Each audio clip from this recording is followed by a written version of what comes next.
What is going on, everyone? Today, because you guys enjoyed it so much last series, I did one of these series previews, and it was you got to do those again. Coach Andy breaking down the series ahead of time. I don't mind doing it at all. I mean, when there's 8 separate series to go, you think I wanted to break down Carolina versus the Islanders? You think I wanted to break down Washington versus the Rangers? They're doing it for those extra clicks. And I didn't think it was worth my time. I definitely thought the Rangers versus Carolina was worth my time because that was a riveting series, one that I paid close attention to, obviously, throughout the course of the season. But now that we're down to the Final Four, I'll do a little conference final preview. First, I'll do this Rangers-Panthers video, and then shortly after, I will do the Stars-Edmonton Oilers preview. So today I'm going to talk about the Rangers and the Panthers and which potential way this series can go, because I really think it could go either way, as most people do. I do think there's a little shift in public opinion versus kind of what the sports books think. But then again, you can point to what the sports books thought last round and use that as an example as to what. Don't you always love that, by the way, when people are like, yeah, well, the sports book really knew about the Tampa Bay Buccaneers beating the Chiefs in the Super Bowl.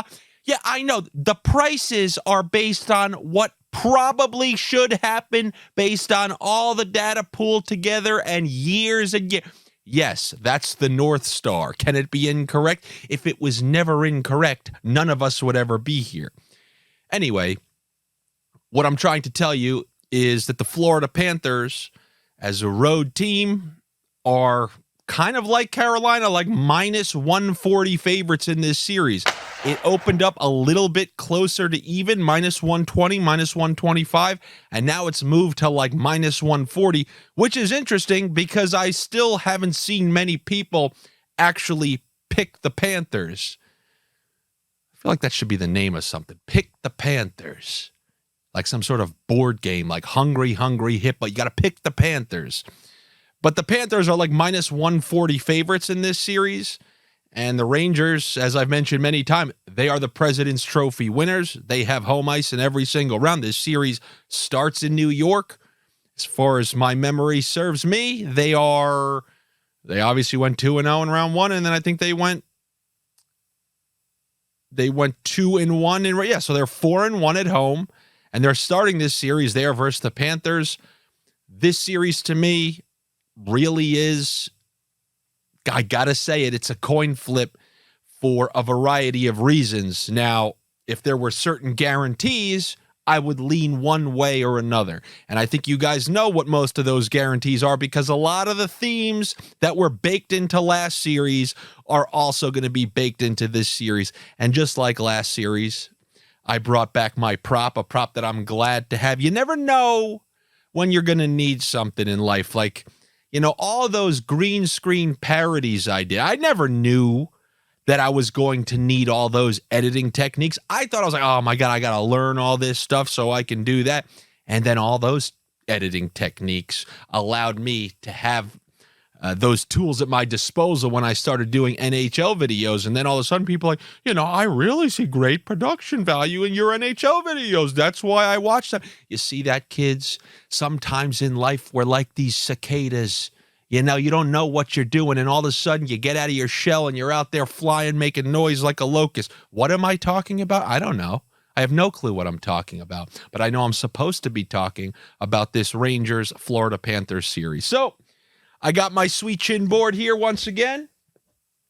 I'll remind you, many companies wouldn't make this, but one guy just said, I don't care, I'm making it, despite the fact that Ric Flair is getting kicked in the face. So let's start with that first topic that you see right there, goaltending. Obviously a major factor in every single series, because we have yet to see Igor Shesterkin play poorly in a single series. I guess if you want to put a small carve out in that initial Penguins-Rangers series from a couple years back. Got pulled in back-to-back games, but ever since then, you're talking about over 30 games of quality play. So I think banking on him, maybe he'll be off a game or two. You can't bank on that if you're the Florida Panthers. But in Florida's defense, I don't think they're overly worried about facing one of the best, if not the best, playoff goalies in the league, because they just faced the hottest playoff goalie in the league. He was even hotter than Shesterkin going into that previous round in Jeremy Swayman, and he screwed them in game 1, screwed them again in game 5, so they dealt with getting goalied multiple games in the last round. So I don't think that's going to be one of those, where they got frustrated, he got into their head.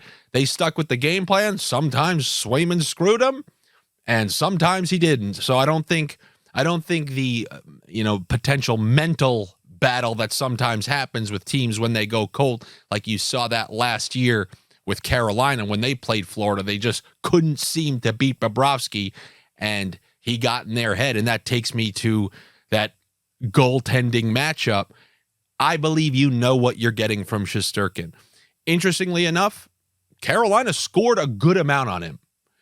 On one hand, you could say, wow, they only topped 4 one time. They only got 4 pucks by him once.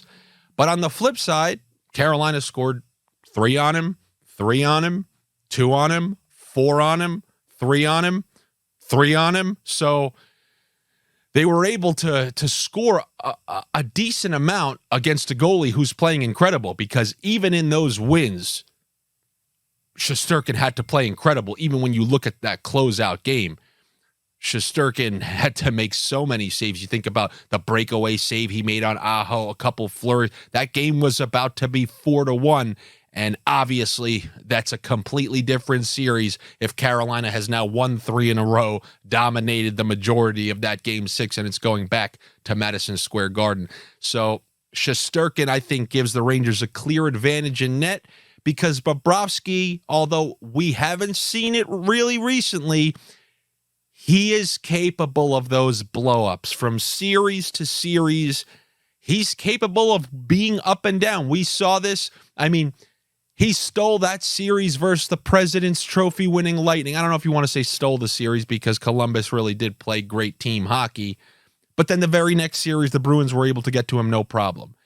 We saw him last playoffs, frustrating team after team. He got very hot against Toronto. Carolina couldn't figure him out. Long layoff, got shelled over the Stanley Cup Finals. So he's been playing great these playoffs, but you saw, they got 5 or 6 by him in game 1, the Bruins, that is. His save percentage is just hovering around 900.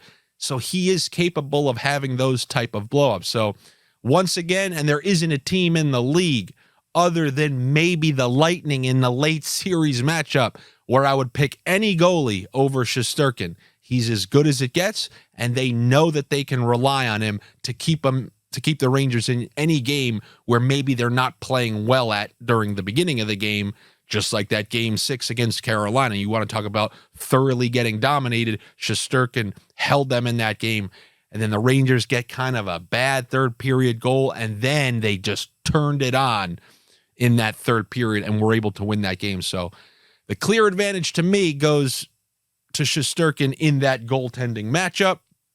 Then let's go to the special teams. Once again, we talked about this last round and how important that was for the New York Rangers in particular. And every single game they scored a power play goal in, they won. Game 1, power play goal, extended their lead. They win that game. Game 2, power play goal to tie it in the third, power play goal to win the game in double overtime. The elimination game, game 6 for the elimination game for Carolina, trailing in the third period, power play goal ties it, and then they obviously win later in the third. The Rangers' power play is an unbelievable weapon, and very few teams are able to truly shut it down. You do see it randomly go cold throughout the course of a series. Last couple of years, it's happened on multiple occasions. I do find it interesting, not even just in this series, in almost every series, when a hot power play goes on the road, all of a sudden it's just not as effective.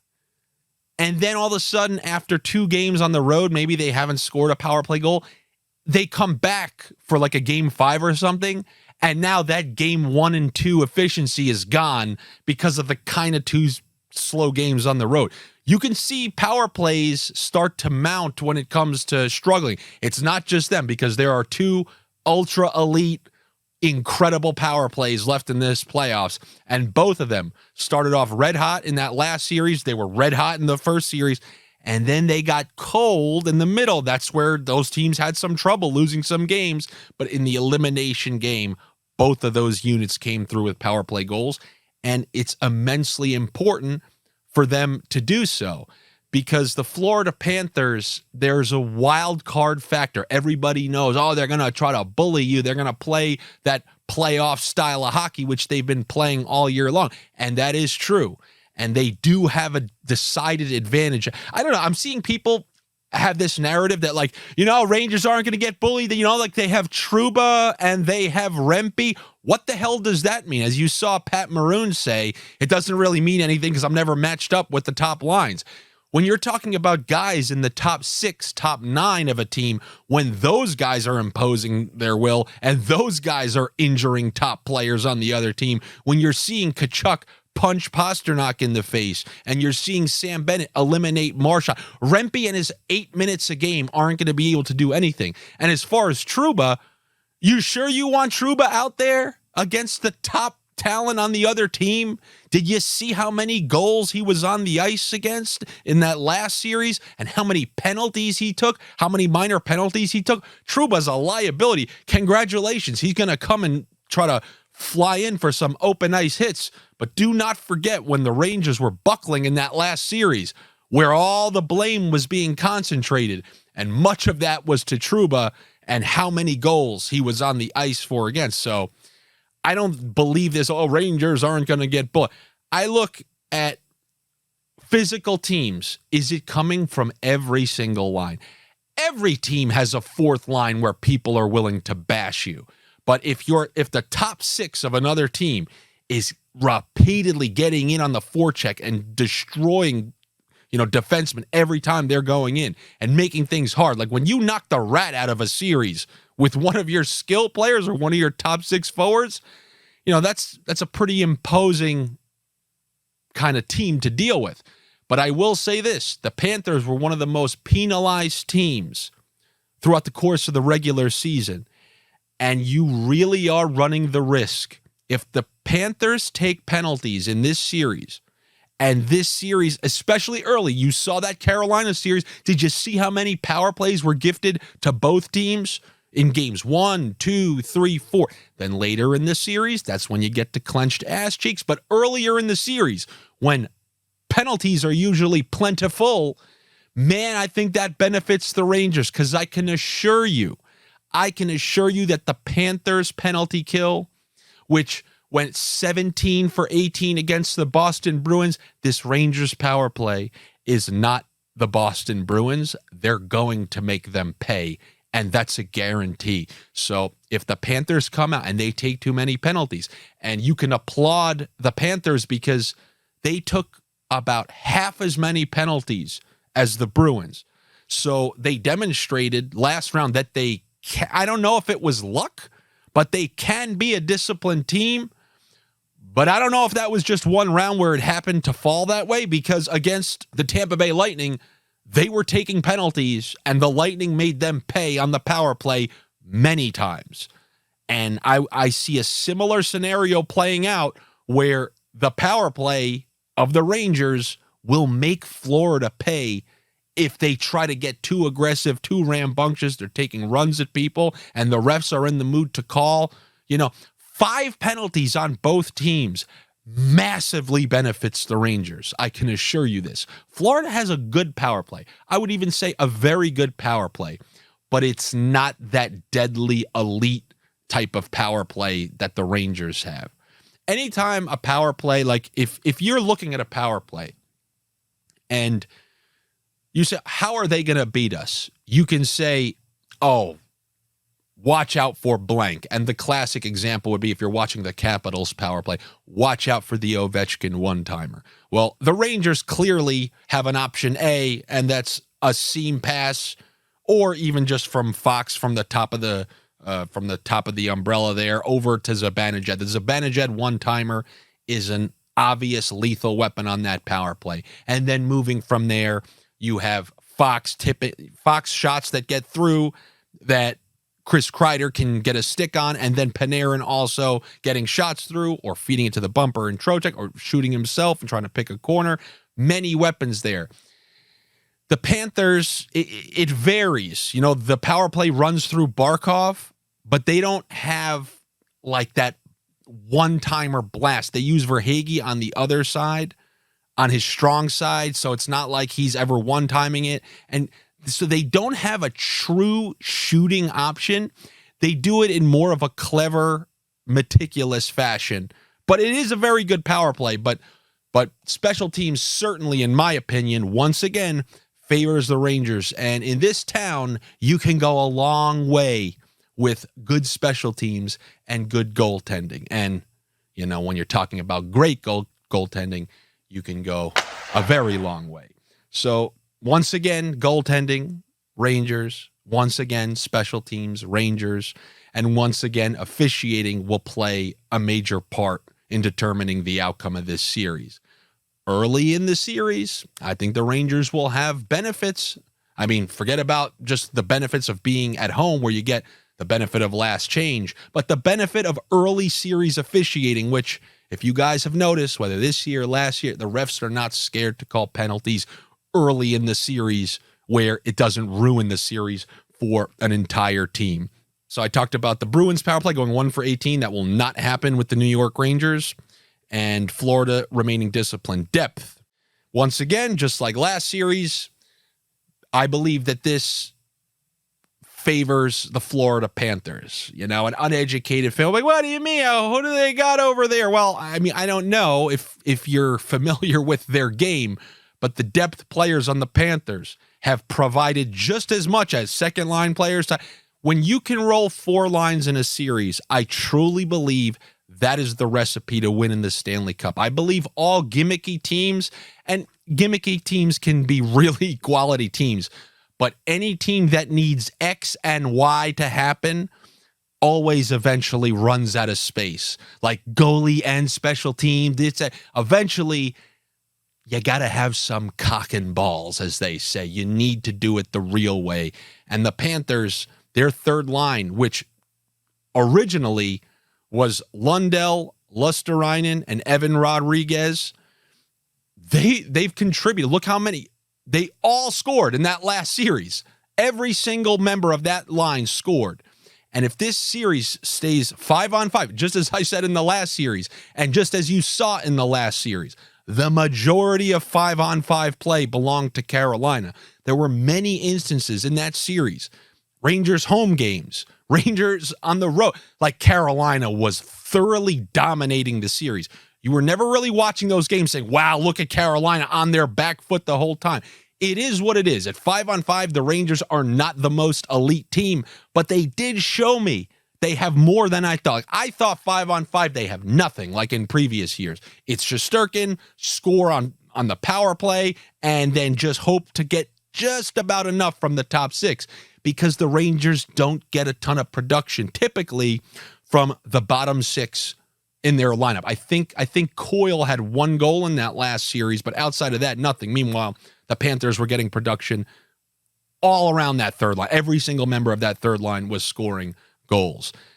Now, there is a potential X factor on the Rangers side, and that's Philip Hedl, who it looks like he's going to play. I mean, I don't know if they just don't give a rat's ass about this guy's health, because he came back after missing essentially 70 games, played 1 game, and then they're just being coy on what happened, but he wasn't healthy enough to keep playing, and he looked very good in the 1 game he did play. But hey, who am I to decide? But the early suggestions would be from the practice reports are that he's going to be playing.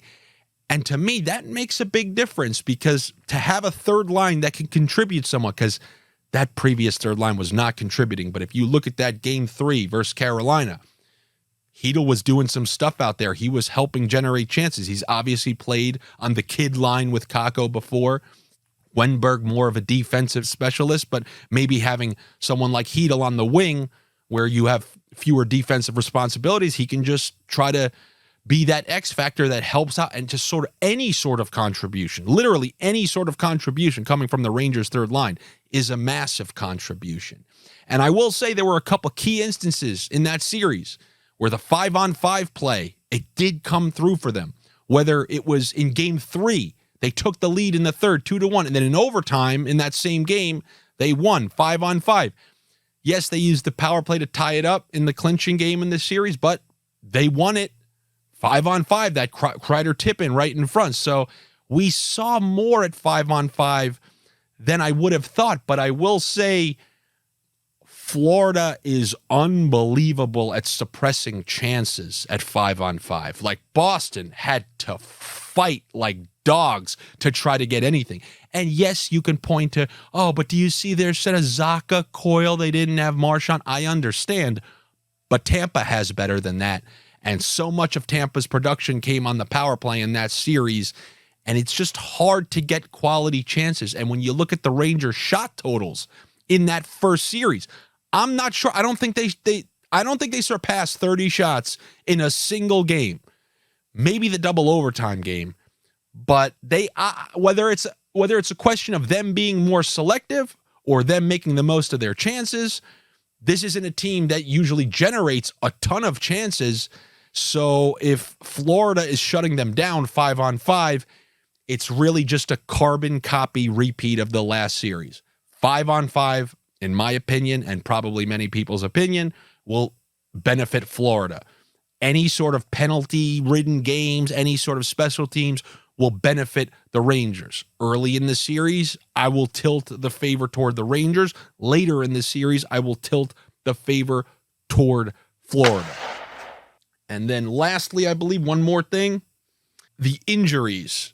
And by injuries, I really mean one key injury, and that's Adam Fox. It's been surmised that he took that knee-on-knee in the first round, and he is really looking slow out there. And despite the production of many of the Rangers' top 6 forwards and the production of the power play unit, somehow Fox isn't being included on the majority of these goals. I believe he had 4 points in that last series. Was it maybe just 4 assists?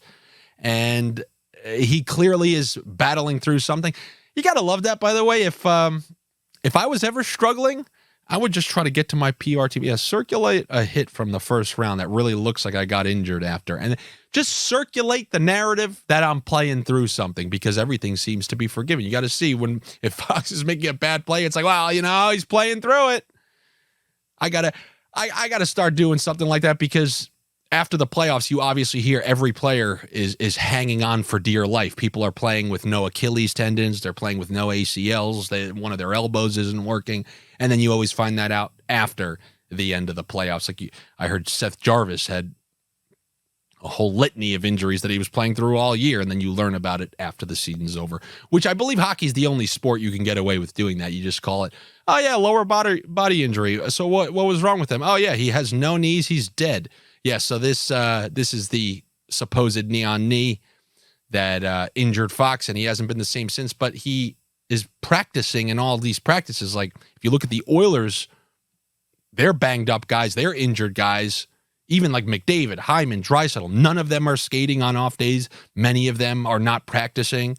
So, I don't know, Fox is practicing. He should be able to. And what level do we allow these excuses? Anyway, Fox being at his best will obviously also be one of the major factors in these series. As far as what I believe, I really am torn on this one. I believe the Rangers have what it takes to win this series. Florida style, everyone always says, like, oh yeah, they play a playoff style. And when it gets to the playoffs, like, no, now it's the playoffs, and that style doesn't quite look the same. But it really has looked the same. And this is a team that went to the Stanley Cup final last year. They just looked very unfazed by all situations, whether it was losing that first game 6-1 against Boston or whatever it was. This is a very difficult series to predict the winner. The other series, I think it's not difficult at all to predict the winner. So rather than try to predict a winner for you, how about we go in for some individual bets that I was able to find, because I think they provide some decent value. So I'll start These are under the series specials on Fanduel. And I think Igor Shesterkin, the way he's playing, one shutout over the course of the series. I don't think it's crazy to say that. I mean, I guess Swayman almost shut them out in game one. But, this series starts in New York. The Rangers been starting these series off well. I mean, the way Shesterkin's playing, the fact that his shutout is plus 205 and Bobrovsky's is plus 154 once again shows you what the sportsbook thinks of these two teams. But I think Shesterkin to get a shutout is pretty good value there, plus 205. And something else that I saw was obviously the series points and stuff like that we can check in a second, but the series player goals. This series should go a minimum 6, right? 5. I mean, it has to go 5, 6, or 7.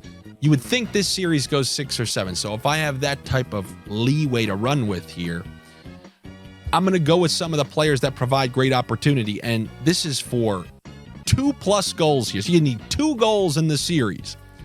I'm looking at 2 guys who have great line mates.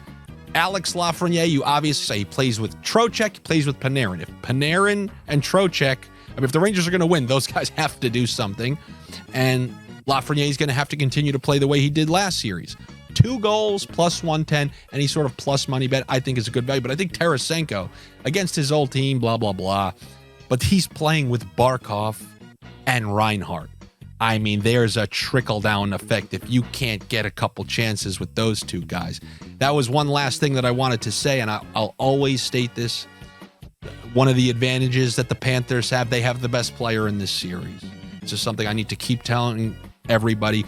If you were to poll your average person, who are they going to say is the best player in this series? Go ahead. You're saying it. Are you saying it? You're saying it, aren't you? You're going to tell me it's Artemi Panarin? That couldn't be further from the truth. You're the same donkey who thought that Alex Ovechkin meant more to a series than Pavel Datsyuk.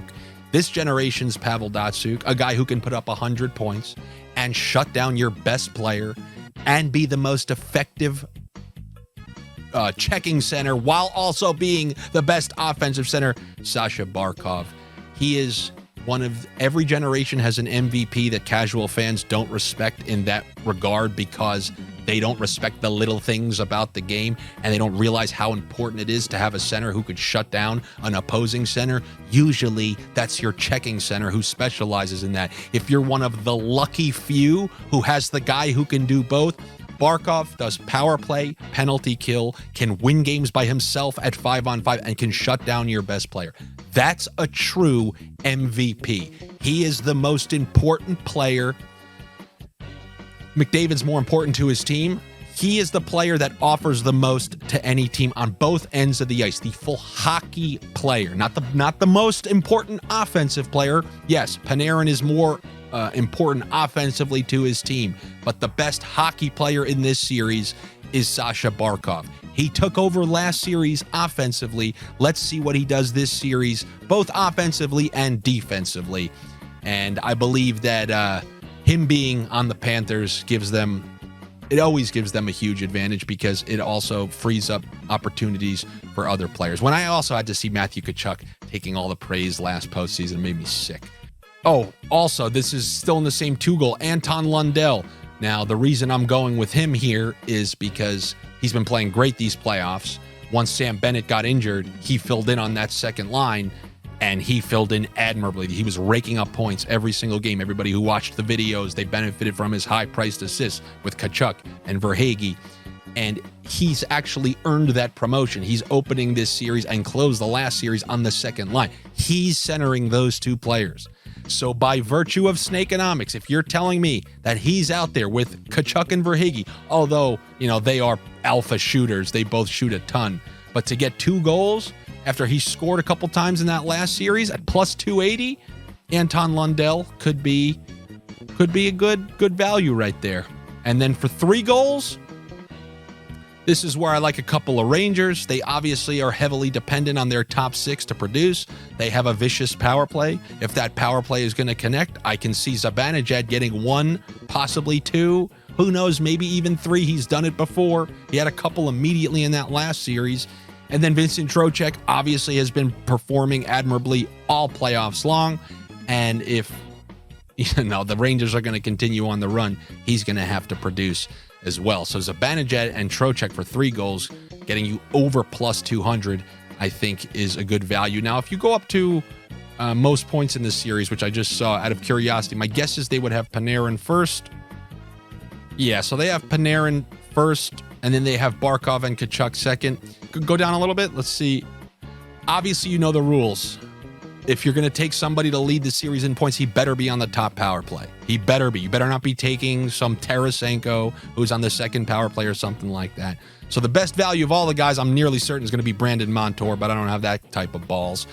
Carter Verhaeghe, obviously known playoff performer. He's somebody at plus 1,000. So if you scroll down a little bit, if there's anybody, Trocheck at plus 1,500. Kreider is not the kind of guy to me who really rakes them up because you need to be able to get some assists along the way. But if I had to make a pick in that department, I'm going with Barkov simply because the empty net factor. He's so good in those situations where they're up a goal or whatever and they need to win a face-off. He gets a lot of quote-unquote free points. Panarin as a winger, a lot of his stuff comes on the power play. He doesn't play in empty net situations. And to me, that's a huge time. If you're telling 3 points, if 1 point comes off a face-off, 2 empty net points along the way, and you're giving me a 3-point head start, I think Barkov has access to certain points that Panarin doesn't, if that makes sense to you out there. So I'll go Barkov most points in the series, especially coming off his play in the last series. Panarin did have a few games in that last series where he kind of disappeared. Same thing in the first series. So I'm hoping for that sustained production from Alexander Barkov, although once you're facing Shesterkin, that those bets can look scary pretty quickly. And I think for the most part, that's what I have in this series. I can truly tell you with a straight face, I'm not 100% sure who's going to win this series. If this series was starting in Florida, if they had home ice in this series, I would feel a whole hell of a lot more comfortable. What if it goes to a Game 7? Florida would be on the road, Rangers crowd at home, although, as you've seen throughout the course of these playoffs, look at the last stretch here. Oilers winning that Game 7, Colorado being down 3-1, going to Dallas winning, and then coming back home only to lose. Bruins going into Florida Game 5, winning only to come back home and lose Game 6. Carolina going into MSG, winning, coming home, blowing a lead just to lose. Home ice, year after year, continue to means less and less. I've already talked to you about my theory on why that is. When did I say it? I don't know. One of my old videos. Are you really going to go watch every single one till you find it? I doubt it. But basically, I believe that the mystique of places are gone now because of how much video and access. You can put on a VR helmet and play basketball in Madison Square Garden. So when the day comes where you're actually playing basketball in Madison Square Garden and it's Game 7 and you're a Pacers player, you're not nervous because you already put on your helmet earlier and went through the simulation of a whole game. The mystique is gone. Brazil loses World Cup games on their own home fields like they did against Germany, and that's the end of this video. Thank you guys for watching. I'm going to do another one right away after this, the Western Conference Final between the Dallas Stars and the Edmonton Oilers. Hopefully you guys enjoyed this. If you continue to enjoy these, maybe I'll do, I don't know, maybe I'll just do regular hockey breakdowns. That would kind of make me feel good. Sometimes I just feel like it's nothing but pure degenerates who want to shake change out of every last iota of these videos, opposed to just listening to hockey theories, philosophies, and why certain things are happening and what my beliefs are in any particular game or series or what have you. Do me a favor. You want me to keep doing these videos? Well, let me know, because sometimes I, open a crooked eye at the videos and I see which ones do well. I see which ones are being engaged with the most. I see which ones are being asked for the most.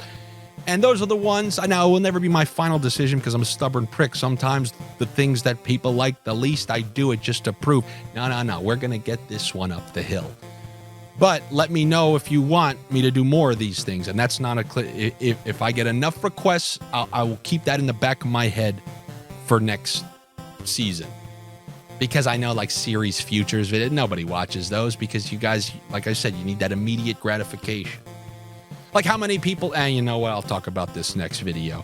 If you want, you could always become a part-time owner of this show. As I like to say, you can become a Green Bay Packers-esque minority owner. Not a Green Bay Packers minority owner. You got to get season tickets or something over there.